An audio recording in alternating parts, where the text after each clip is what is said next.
आगे डिस्कस करते हैं, कंटिन्यू कर रहे हैं इसी से। जो हमारे पास एसेट्स होती है उसको खरीदने के बाद हम क्या परचेज करते हैं, बिजनेस। तो बिजनेस खरीदते टाइम पे क्या एंट्री पास होती है वो डिस्कस कर रहे हैं। तो बिजनेस को खरीदने के लिए जो एंट्री पास होती है हमारे पास वो ये होती है। पहली एंट्री होती है, आपने किसी का बिजनेस खरीदा है। तो जब आप किसी का बिजनेस खरीदोगे तो आपके पास उसकी एसेट्स भी आती है और उसकी लायबिलिटी भी आती है। तो आपने जितनी भी एसेट्स खरीदी है उनको आप क्या करोगे, डेबिट। जितनी भी लायबिलिटीज खरीदी है उनको क्या करोगे, क्रेडिट। क्योंकि लायबिलिटीज आपको पे करनी पड़ेगी तो वो आपके पास पेमेंट के लिए लायबिलिटी को इंक्रीज करेगा। एंड इसी के साथ अगर हम बात करें, आपने जब बिजनेस खरीदा तो साथ में आपने कुछ पैसे देने की बात करी होगी जिसको परचेज कंसिडरेशन कहते हैं। जब भी एसेट्स खरीदते हो आपको यूज करनी है एग्रीड वैल्यू। लायबिलिटीज की भी कौन सी वैल्यू लेते हैं, एग्रीड। एग्रीड मतलब जितने में आप उसकी डीलिंग कर रहे हो, जितना आप ले रहे हो उसकी बुक वैल्यू से हमें मतलब नहीं होता अगर एग्रीड वैल्यू गिवन होती है। टू वेंडर, तो वेंडर को लिखते हैं जितना भी आपने उससे परचेज कंसिडरेशन लिया। अब नॉर्मली जो बिजनेस था उसको आपने खरीदते टाइम पे जो भी पर्सन है उसको पैसे दिए होंगे या देने की बात करी होगी। तो आप ये देखोगे कि जो बिजनेस है अगर वो आपने सस्ते में खरीदा है तो आपको फायदा होगा, और फायदा होगा तो टू में कैपिटल रिजर्व लिखा जाएगा। ये बैलेंसिंग फिगर है। और अगर आपने किसी का बिजनेस जितने का था उससे ज्यादा पेमेंट करी है तो आप एक्स्ट्रा पैसा बिजनेस की इस वजह से दोगे क्योंकि उस बिजनेस की गुडविल होती है। तो बैलेंस फिगर अगर डेबिट में आती है तो गुडविल आएगी, क्रेडिट में आती है तो कैपिटल रिजर्व आएगी। फिर वैन सेटलमेंट करेंगे तो सेटलमेंट के टाइम पर आप क्या करते हो, पेमेंट वगैरह पे करके हिसाब किताब क्लियर करोगे। इसमें जो भी वेंडर है उसको आप डेबिट करोगे जितना भी अमाउंट आपका डिसाइडेड हुआ था जिसको परचेज कंसिडरेशन बोलते हैं।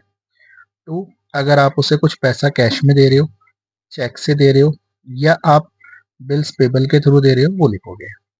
फिर जो बचा हुआ अमाउंट आपके पास है वो शेयर से देने की बात क्वेश्चन करेगा। तो यहाँ पे आपको क्या निकालने पड़ेंगे, शेयर, और साथ में लिखोगे शेयर कैपिटल अकाउंट। और अगर प्रीमियम पे है तो साथ में किसका नाम आ जाएगा, सिक्योरिटीज प्रीमियम का।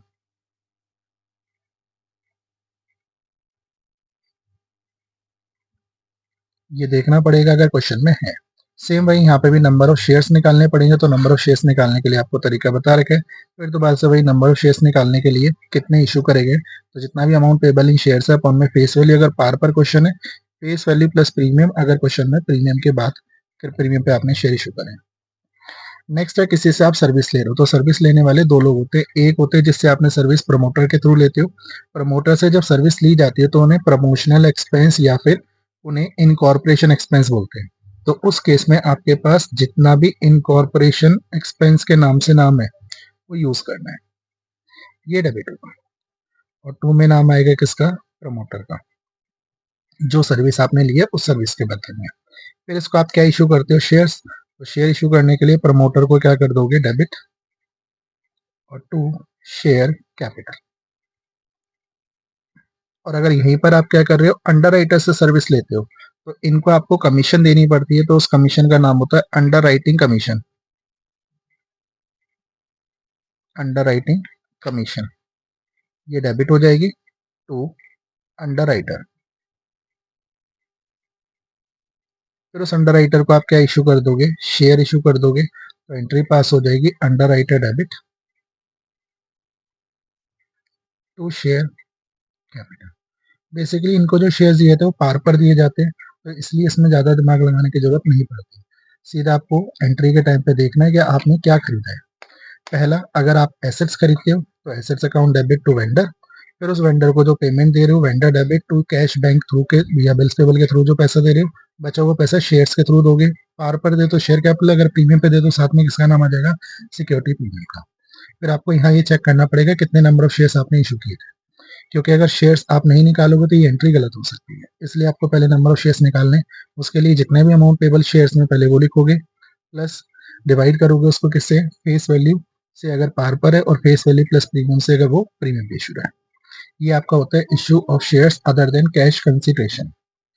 फिर अगला क्वेश्चन अराइज होता है आपके पास कि जो शेयर्स होते हैं उनका टाइम पर पैसा नहीं मिलता तो कंपनी उन शेयर्स को क्या कर लेती है, फोरफिट कर लेती है। तो फोरफिट करते टाइम पे क्या एंट्री पास होती है वो डिस्कस कर रहे हैं। तो हमारे पास अगर शेयर्स इश्यू हुए थे और कंपनी ने पैसे मांगे टाइम पर और शेयर होल्डर ने पैसा नहीं दिया, तो कंपनी के पास राइट होता है शेयर्स को क्या करने का, फोरफिट करने का। तो अगला टॉपिक है हमारा फोरफीचर ऑफ शेयर्स।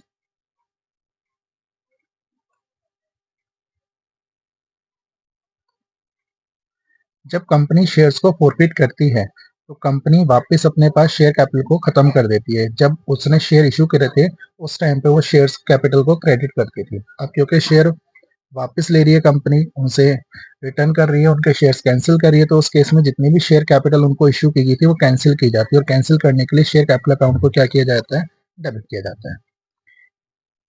इसमें जितने भी शेयर्स आप फोरफिट कर रहे हो वो लिखोगे।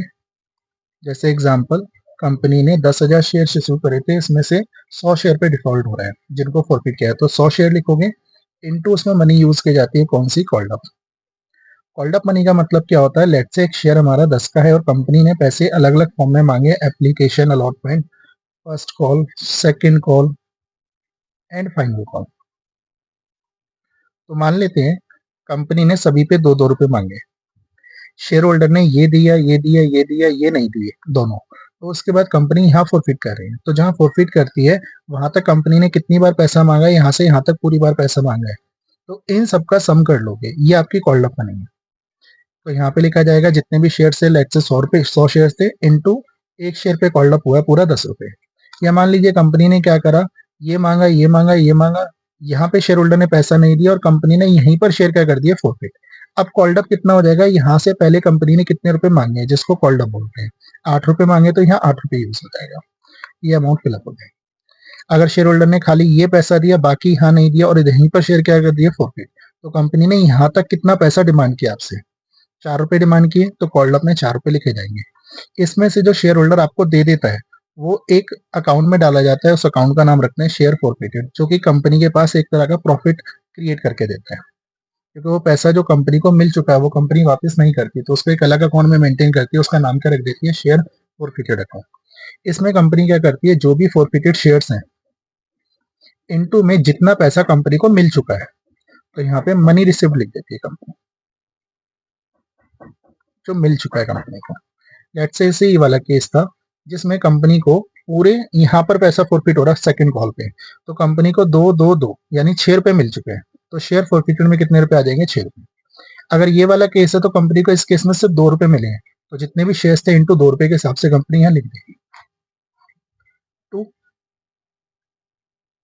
कॉल्स इन अरियर्स, यहाँ पे वो पैसा लिखा जाता है जो भी शेयर्स आपने फोरफिट किए थे, इनटू में मनी नॉट रिसीव्ड, जो आपको पैसा नहीं मिला। जैसे इस केस की बात करें, यहाँ शेयर फोरफिट हो रहे थे तो आपको कितने नहीं मिले, तो सिर्फ सेकंड कॉल के पैसे नहीं, या शेयर होल्डर ने मान लो फाइनल कॉल और सेकंड कॉल दोनों नहीं दिए होते तो फिर 4 रुपए नहीं मिलते, वो लिखा जाएगा। यहाँ पर क्या होगा, जैसे ये वाला केस है तो इसमें 2 मिल गए थे, 2 नहीं मिले, तो जो नहीं मिले वो लिखे जाएंगे। ये आपकी शेयर फोरफिट की एंट्री होगी। फिर इसके बाद आप शेयर्स को क्या कर सकते हो, रीइश्यू कर सकते हो। जब शेयर्स को क्या करते हैं, हम रीइश्यू करते हैं, तो रीइश्यू करते टाइम पे हमारे पास पैसा आता है बैंक अकाउंट डेबिट, क्योंकि शेयर जो रीइश्यू होते हैं वो जो फोरफिट होते हैं उनमें से ही होते हैं। तो हो सकता है कंपनी ने सारी शेयर्स क्या कर दी हो, रीइश्यू कर दी हो, तो सारे कर देगी तो वहां पे रीइश्यूड शेयर्स लिखे जाएंगे, कम करेगी तो भी रीइश्यूड शेयर्स लिखेंगे, जितने शेयर्स रीइश्यू हो रहे हैं सब उतने शेयर्स लिखे जाएंगे, इनटू रीइश्यू के टाइम पे नया प्राइस होता है, तो रीइश्यू प्राइस आपको यूज करना है।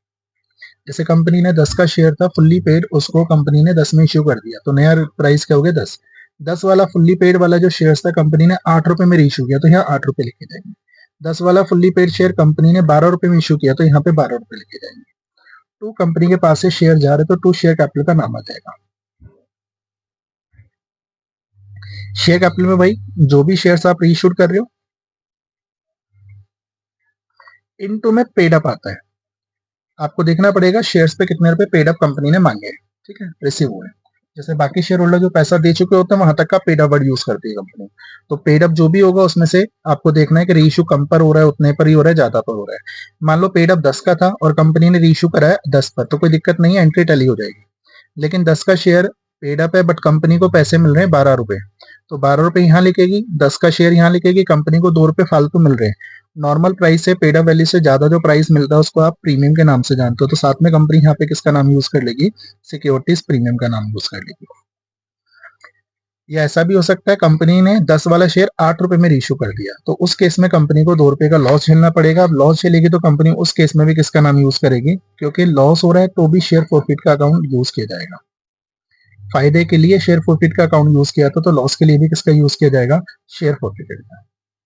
ठीक है, इसको नॉर्मली निकाल सकते हो, जो भी रीइश्यूड शेयर्स होंगे इनटू में लॉस पर शेयर, एक शेयर पे कितने का लॉस हो रहा है क्वेश्चन में आप देख सकते हैं। क्लियर है। फिर इन शेयर्स को अगर आप फॉरफिट करते हो, रीइश्यू कर देते हो, तो अगली ड्यूटी ये बनती है कि कंपनी ने ये जो प्रॉफिट जनरेट किया है इसे प्रॉफिट बोलते हैं, और ये कंपनी का एक तरीके से लॉस होता है। तो कंपनी ये देखती है कि हमें नेट में क्या हुआ, जितना प्रॉफिट हुआ या जितना लॉस हुआ उसके बारे में कंपनी डिस्कस करती है। कहती है जो प्रॉफिट है या जो भी लॉस बचा है नेट में, उसको हम ट्रांसफर कर देंगे कैपिटलिज्म में, क्योंकि ये कभी कभी होने वाले प्रॉफिट्स होते हैं, और जो कभी कभी प्रॉफिट्स होते हैं उनको नॉर्मली कंपनी कहाँ ट्रांसफर कर देती है, कैपिटल रिजर्व के अंदर। यानी ये कैपिटल एसेट्स या कैपिटल लायबिलिटीज जो भी होती है उनसे होने वाले प्रॉफिट वगैरह लॉस को हम कहाँ पे ट्रांसफर करते हैं, नेट करके कैपिटलिज्म में। तो कंपनी इसमें से ट्रांसफर कर देती है पैसा कैपिटलिज्म में। तो ट्रांसफर की एंट्री आपको खुद करनी होगी अगर शेयर फॉरफिट होने के बाद इशू होते हैं। तो एंट्री होती है शेयर फॉरफिटेड अकाउंट डेबिट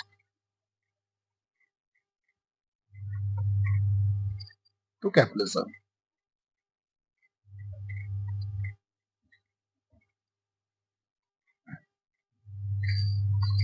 अब यहाँ पे ये होता है कई बार शेयर जितने फॉरफिट किए गए हैं कंपनी उतने ही शेयर इशू नहीं करती, कम करती है, तो उस केस में आपको प्रोपोर्शनेट प्रॉफिट या लॉस लेना पड़ता है। तो उस केस में आप चेक करते हो कि कितने शेयर्स का प्रोपोर्शनेट प्रॉफिट बनता है।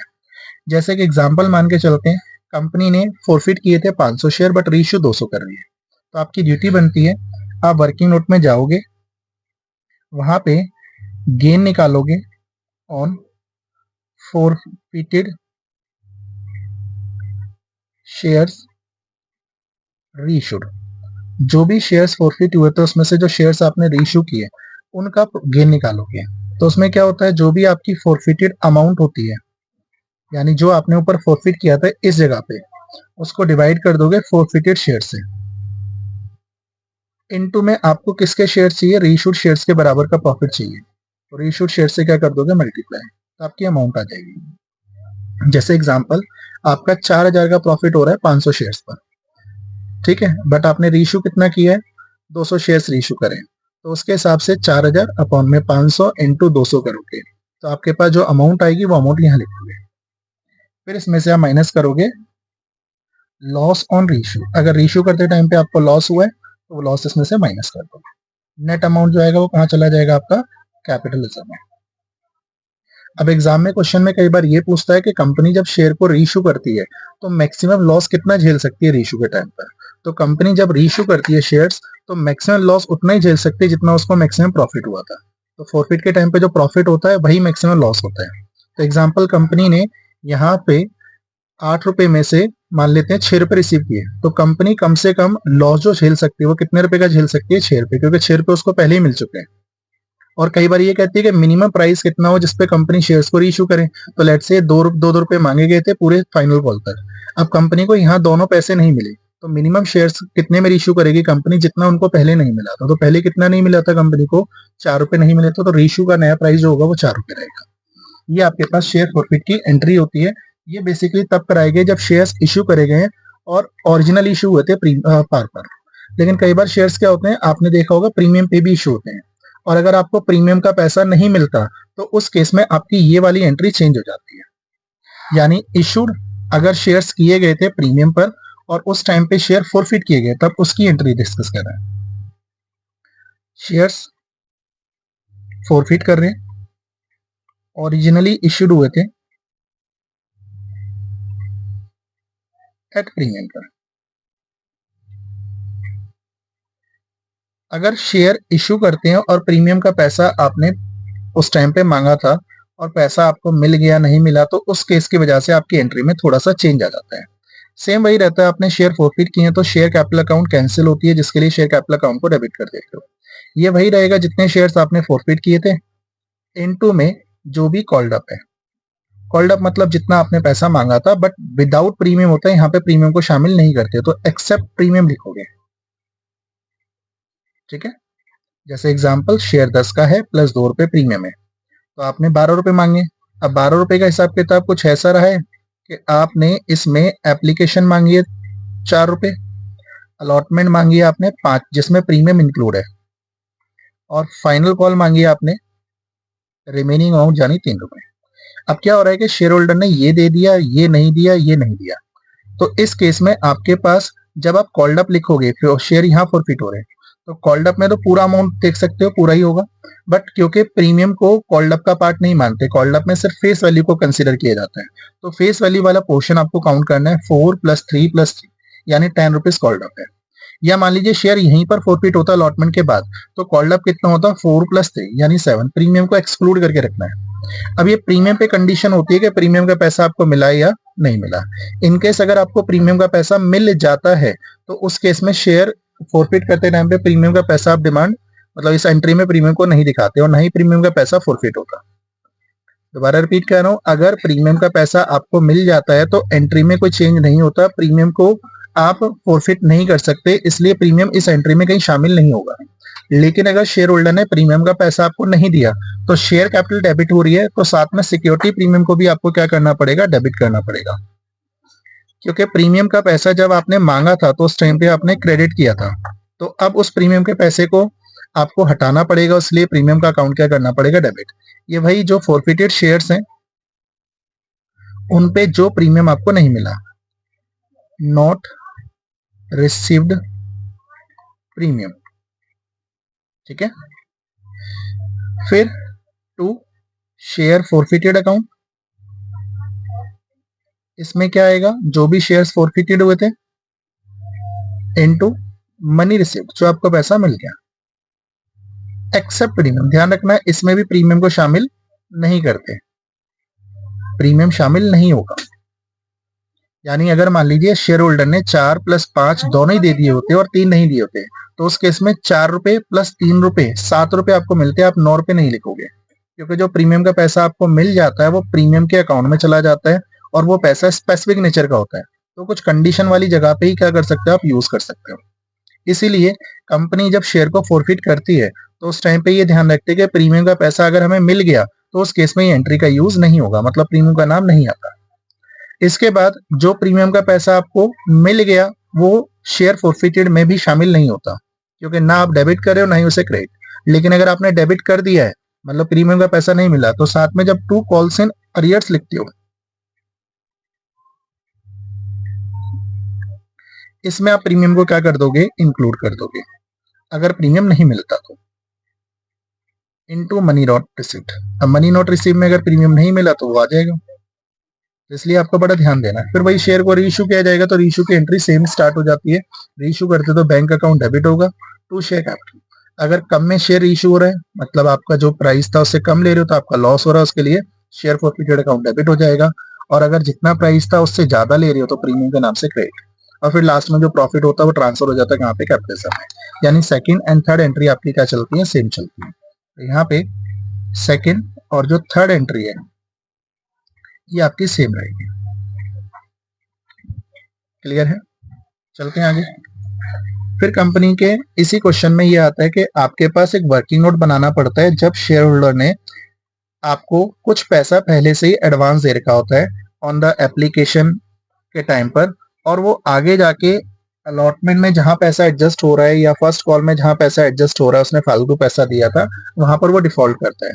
तो उस केस में आपको एक वर्किंग नोट बनाना पड़ता है, उस वर्किंग नोट की बात कर रहे हैं। मान लीजिए एक शेयर होल्डर है, उसने शेयर्स को पैसा आपको टाइम पर नहीं दिया था, तो उस केस में आपको क्या करना पड़ेगा, उसके शेयर फॉरफिट करने पड़ेंगे। बट उस टाइम पे उसने कितना पैसा आपको नहीं दिया तो उसकी कैलकुलेशन करनी पड़ती है।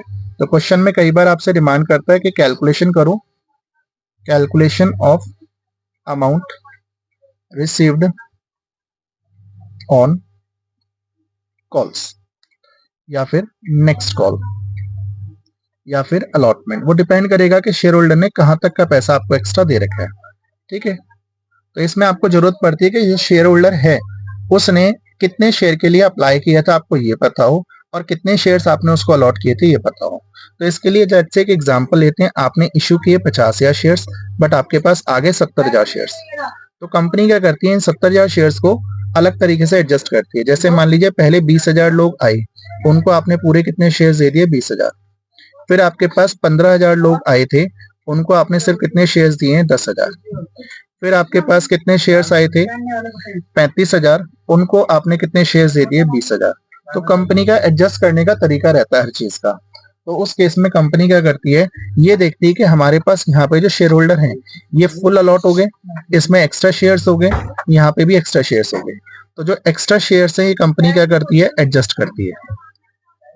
अब इनमें कोई ऐसा पर्सन हो सकता है, लेट्स से एक ए पर्सन है जो कैटेगरी ए 1 से बिलोंग करता है, एक बी पर्सन है जो इससे बिलोंग करता है, सी है इससे बिलोंग करता है। तो मान लीजिए बी ने आपको पैसा दिया था एप्लीकेशन का, बट अलॉटमेंट का पैसा देना उसने बंद कर दिया। तो क्योंकि ये इस कैटेगरी से बिलोंग करता है, तो इस कैटेगरी में नॉर्मली शेयर होल्डर क्या आए थे? ज्यादा आए थे, और इन्हों को शेयर्स क्या दिए गए थे? कम दिए गए थे। तो इसने ऑलरेडी आपको कुछ पैसा क्या दे रखा होगा? एक्स्ट्रा दे रखा होगा। तो इसने कह दिया मेरे को अलॉटमेंट में पैसा नहीं दे पाऊंगा या मेरे पास पैसा नहीं है, तो वो एक्चुअल में कितना पैसा नहीं दे रहा वो आपको यहाँ पे कैलकुलेट करना पड़ता है। तो एक एग्जांपल के लिए फिगर ले लेते हैं। आपके पास बी के कितने शेयर्स बता रखे हैं? 300 शेयर्स बता रखे हैं, लेकिन ये अलॉटेड शेयर्स हैं। यानी हमने उसको कितने शेयर्स दे रखे हैं? 300 शेयर्स दिए हैं, लेकिन अलॉटेड शेयर्स हैं।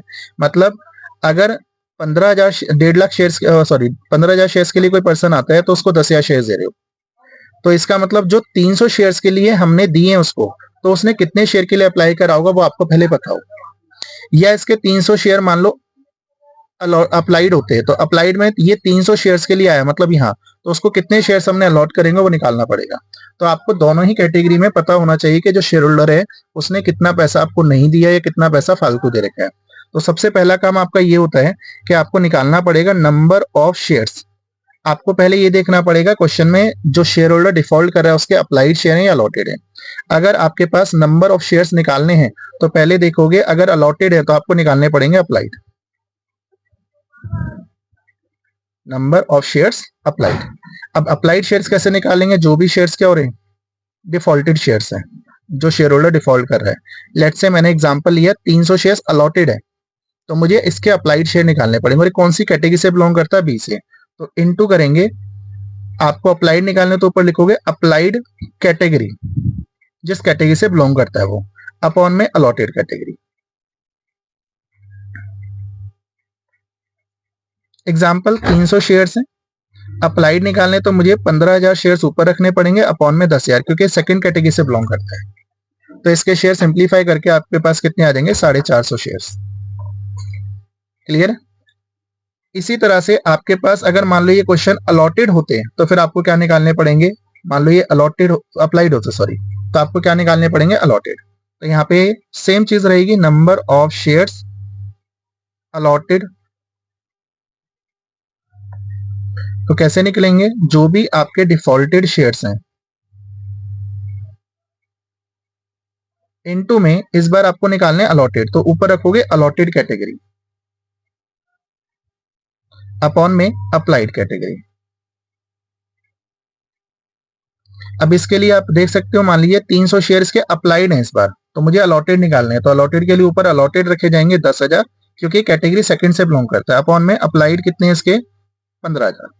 तो डिवाइड करके सॉल्व करके कितने आ गए? 200 शेयर्स आ गए।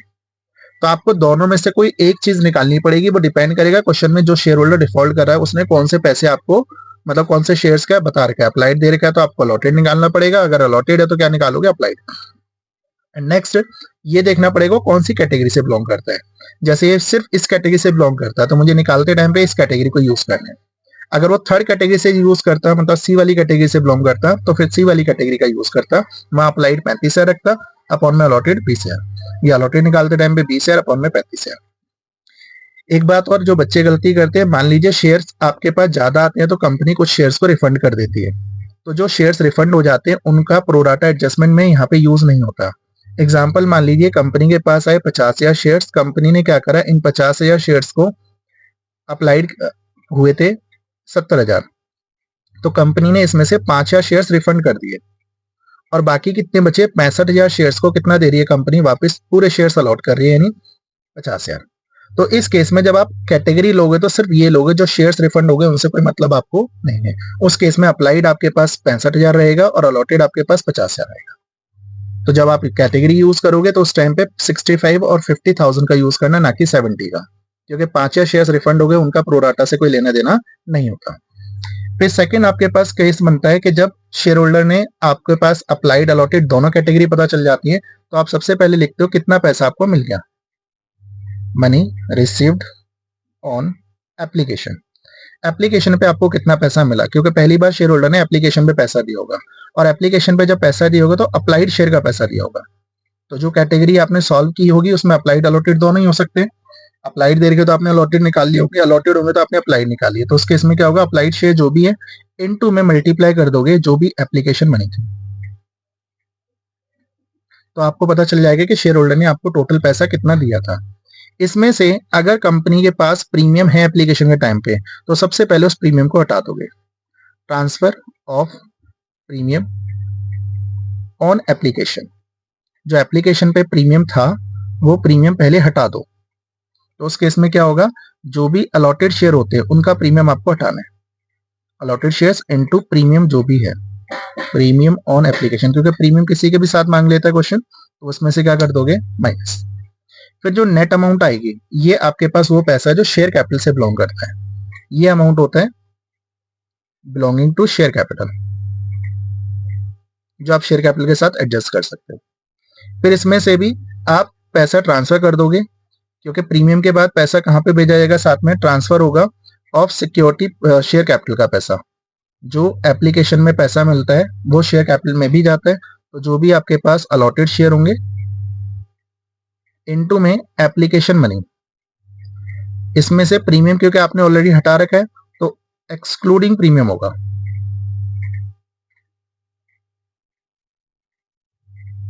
जो भी प्रीमियम का अमाउंट है वो भी इसमें से हटाने के बाद ये जो फालतू पैसा होता है इसे बोलते हैं आप excess money received, excess money received, जिसको आप कॉल्स इन एडवांस भी बोल सकते हो। ठीक है। फिर इसके बाद आप अगली बार पैसा ड्यू करते हो, मनी ड्यू ऑन अलॉटमेंट, या जो भी नेक्स्ट कॉल है। कई बार ऐसा होता है एप्लीकेशन अलॉटमेंट एक साथ होती है, तो उसकी जगह आप क्या लिख सकते हो, नेक्स्ट कॉल पर जो पैसा मांगा गया। इसमें वही जो भी अलॉटेड शेयर्स हैं, क्योंकि सारी एंट्रीज अलॉटेड शेयर से होती हैं, इनटू में आपको देखना पड़ेगा जो शेयर्स आपके अलॉटमेंट के टाइम पर मांगे गए हैं उनका अलॉटमेंट का मनी जो बनता है वो लिखा जाएगा। तो अलॉटेड शेयर इनटू अलॉटमेंट की मनी होगी। ये अमाउंट लिखने के बाद जो अमाउंट आएगी ये टोटल आपने उस शेयर होल्डर से मांगा होगा अलॉटमेंट के टाइम पे। जो पर्टिकुलर शेयर होल्डर है जिसने पैसा नहीं दिया है, जिसका भी आप कैलकुलेशन करो, सिर्फ उसी का हिसाब किताब लिखना है आपको। इसमें से माइनस कर दोगे जो भी एक्सेस मनी आपको मिली थी, ये इसमें से क्या हो जाएगा, माइनस हो जाएगा। जैसे ही आप इसको माइनस करोगे तो आपके पास बचा हुआ अमाउंट जो आएगा वो आपके पास क्या आएगा, कॉल्स इन अरियर, मतलब वो पैसा जो आपको नहीं मिला शेयर होल्डर से। तो कैलकुलेशन करने के लिए आपको ये 3 स्टेप फॉलो करने पड़ते हैं जिससे आप प्रॉपर्ली उस क्वेश्चन को हैंडल कर सकते हो। एंड लास्ट क्वेश्चन में कई बार कहता है सीधे आपको अमाउंट रिसीव बतानी है अलॉटमेंट पे, तो अमाउंट रिसीव्ड ऑन अलॉटमेंट ये टोटल होता है, मतलब सभी शेयर होल्डर से जो मिला। तो ये कैसे निकालते हैं, सबसे पहले आप टोटल ड्यू निकालोगे।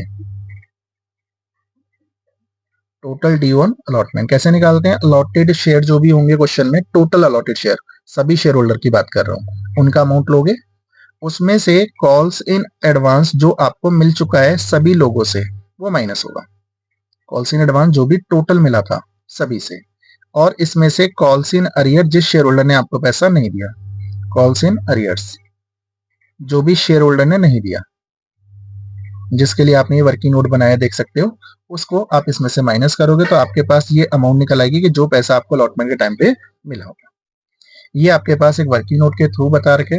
इसी वर्किंग नोट का यूज होता है जब शेयर को फोरफिट किया जाता है। फिर से रिपीट कर रहा हूँ, जब शेयर फोरफिट होता है ना उस टाइम पे और वर्किंग नोट बनता है, तो वर्किंग नोट बनते टाइम पर आपको क्या करना होता है, अमाउंट यहाँ से फिलअप करनी होती है। ये जो अमाउंट बिलोंगिंग टू फर्म है सेकंड वाले नोट में, ये वाली अमाउंट आप क्या करते हो, फोरफिट करते हो। और कॉल्स इन अरियर के लिए ये वाली अमाउंट यूज की जाती है। तो आपके जब वर्किंग नोट बनेगा तो अमाउंट यहाँ से यूज की जाएगी अगर शेयर होल्डर ने पैसा देने में क्या करा है, डिफॉल्ट किया। फिर हम थोड़ा सा आगे चलते हैं तो हमारे पास कंसेप्ट राइज होता है किसका, बैलेंस शीट का। कई बार क्वेश्चन में आपसे क्या मांग लेता है, बैलेंस शीट मांग लेता है। तो बैलेंस शीट बनाना कंपनी का बहुत इजी रहता है। तो बैलेंस शीट ऑफ जो भी कंपनी है पहले उसका नाम लिखोगे, और क्योंकि क्वेश्चन हमसे पूरी बैलेंस शीट नहीं मांगता, एक हिस्सा मांगता है जिसको आप क्या बोल सकते हो, एक्सट्रैक्ट, वो लिखा जाएगा। एज ऑन डेट वगैरह जो भी आपके पास। फिर इसमें फॉर्मेट बनेगा, क्योंकि कंपनी का पूरा डेटा नहीं मांगा, थोड़ा सा ही मांगा, तो उसी हिसाब से बनाना है। पर्टिकुलर्स, नोट नंबर और अमाउंट। सबसे पहले आप बैलेंस शीट की मेन हेडिंग साइड लिखोगे, जिसको इक्विटी एंड लायबिलिटीज बोलते हैं हम लोग। इसमें सबसे पहला नाम किसका आएगा, शेयर होल्डर्स फंड का। इसमें नाम आएगा किसका, शेयर कैपिटल का। कई बार क्वेश्चन रिजर्व एंड सरप्लस भी मांग लेता है, तो वो भी लिख लेते हैं। ये note number 1, note number 2 total नहीं करेंगे क्योंकि बैलेंस शीट का पूरा डेटा हमें गिवन नहीं है। अब नोट नंबर 1 और 2 को फिलअप करने के लिए आपको नोट्स टू अकाउंट बनाने पड़ेंगे। नोट्स टू अकाउंट बनाते टाइम पे आपको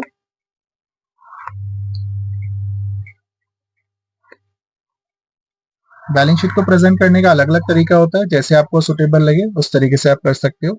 यहाँ पे सीरियल नंबर लिखा जाएगा, पर्टिकुलर्स, अमाउंट। सबसे पहला आपके पास यहाँ पे नाम आएगा किसका, शेयर कैपिटल। जो भी आपने नंबरिंग डाली है, नोट नंबर 1 डाला है तो उसका सामने शेयर कैपिटल। शेयर कैपिटल में सबसे पहले कौन सी कैपिटल लिखी जाती है, ऑथराइज्ड कैपिटल। क्वेश्चन जब आप पढ़ोगे तो उसमें ये बता रखोगे कि कंपनी ने कितने शेयर की अथॉरिटी ले रखी है। उसको ऑथराइज्ड कैपिटल भी बोलते हैं, रजिस्टर्ड कैपिटल भी बोलते हैं, नॉमिनल कैपिटल भी बोलते हैं। तो यहाँ पे मेंशन करना पड़ेगा कितने शेयर्स हैं जो आपने अथॉरिटी ले रखी है इशू करने की, एट द रेट कितने के हिसाब से, वो अमाउंट यहाँ लिख के इसको यहीं छोड़ देंगे। दूसरा, इशूड कैपिटल। इशूड कैपिटल के अंदर आप लिखोगे कितने शेयर्स आपने इशू किए। हो सकता है कंपनी को कम पैसे की जरूरत हो, तो जितने शेयर इशू करेगी उतने शेयर्स एट द रेट कितने के हिसाब से। अगर मान लीजिए कंपनी ने पहले से कुछ पुराने शेयर भी इशू कर रखे हैं, तो वो भी शेयर यहाँ पे काउंटिंग में कंसिडर किए जाएंगे। फिर इसके बाद कंपनी क्या करती है, सब्सक्राइब करती है शेयर्स को, मतलब शेयर होल्डर शेयर्स को सब्सक्राइब करते हैं, तो सब्सक्राइब कैपिटल लिखते हैं। सब्सक्राइब कैपिटल में जितने भी शेयर्स हैं जो लोगों ने खरीदे हैं एट द रेट जितने के हिसाब से।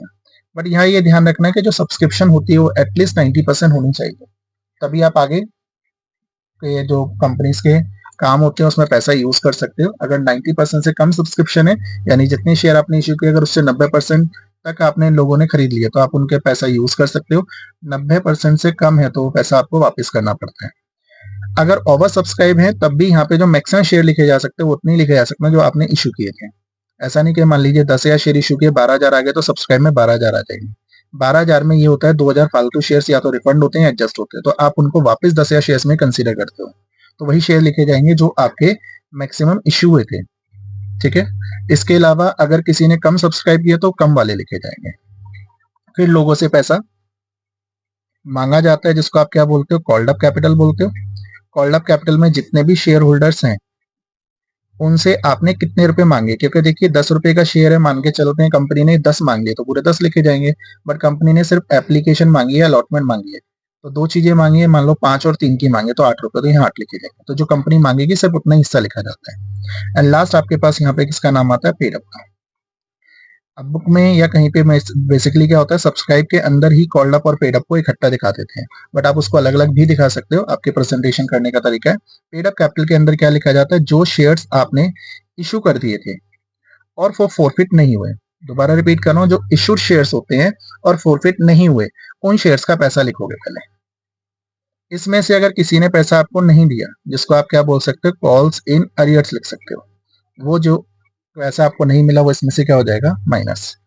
फिर जो अमाउंट आएगा इसमें वो प्लस कर दोगे शेयर जो फॉरफिट तो हुए लेकिन अभी तक इशू नहीं हुए। तो यहाँ पे जो शेयर फॉरफिटेड होता है, मतलब जिन शेयर्स को फॉरफिट किया गया उन पे कितना पैसा फॉरफिट हुआ है बट वो भी इशू नहीं हुए, उनका पैसा यहाँ प्लस कर दिया जाएगा। जो टोटल आएगा ये टोटल आपका बैलेंस शीट में दिखाया जाता है, जो नोट नंबर 1 में आएगा। ये अमाउंट आपकी नोट नंबर 1 में जाती है, यहाँ से आप नोट नंबर 1 में ऊपर पोस्ट कर दोगे जो भी अमाउंट आएगी। ठीक है। जो मैं यहाँ पे बात कर रहा हूँ मैं उसको क्लियर करता हूँ। जैसे मान लीजिए कंपनी कहती है 10,000 शेयर्स है हमारे, इसमें से हमने 200 शेयर फॉरफिट कर लिए, और बचे कितने शेयर्स हैं? 9,800 शेयर्स। तो कंपनी 9,800 का तो हिसाब अलग रखेगी, 9,800 शेयर्स पे 10 के हिसाब से या जो भी अमाउंट बनेगी, उसमें से किसी ने नहीं दिया कॉल सिनेरियो तो माइनस हो जाता है, ठीक है ना। लेकिन अगर शेयर फॉरफिट हुए तो उनका अमाउंट आपके पास अलग से मेंशन किया जाएगा अगर इनको रीइश्यू नहीं किया जाता। जैसे इसमें से भी दो कैटेगरी हो सकती है, 9,800 में कहता है 9,500 है तो पूरे पैसे दे दिए, बट जो 300 शेयर्स हैं उन्होंने सिर्फ आपको 4 रुपए दिए हैं, 6 रुपए नहीं दिए, ये नहीं दिया। तो आप क्या कर सकते हो, हर एक कैटेगरी के हिसाब से अलग अलग लिख सकते हो, या फिर आप टोटल क्या करो, 9,800 शेयर्स पे पूरे 10 मांगे गए थे, उसमें से कॉल सिनेरियो में किसने नहीं दिए, इन 300 शेयर होल्डर ने 6 रुपए नहीं दिए, तो 300 इंटू 6 1800 रुपए माइनस करके नेट अमाउंट लिख देना। या आप ऐसे कर सकते हो, 9,500 का हिसाब पूरा मिल गया, 300 का आपने 10 मांगा था बट उसमें से 6 नहीं मिले, वो अलग हटा देना, बाकी शेयर फॉरफिटेड में जो शेयर्स फॉरफिट हुए उनका अमाउंट लिख दोगे। इससे आपकी बैलेंस शीट इजीली हैंडल हो जाएगी। दूसरा इसी में आपके पास नोट्स टू अकाउंट में बनता है किसका, रिजर्व एंड सरप्लस का नाम।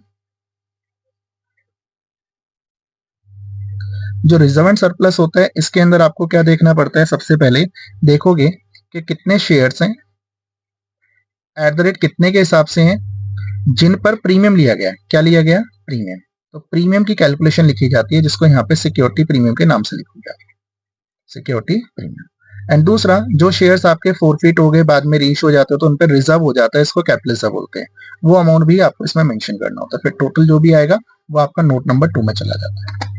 ये आपका एक ओवरव्यू के बेसिस पर ऑलमोस्ट मैंने कंसेप्ट सारे डिटेलिंग में बताने की कोशिश करी है। चैप्टर है आपके पास इशू ऑफ शेयर्स का, एक बार आप इसे देखकर क्वेश्चंस देख लेना, जिससे आपके पास कल जो एग्जाम होगा आपका उसमें आपको हेल्प मिल जाएगी।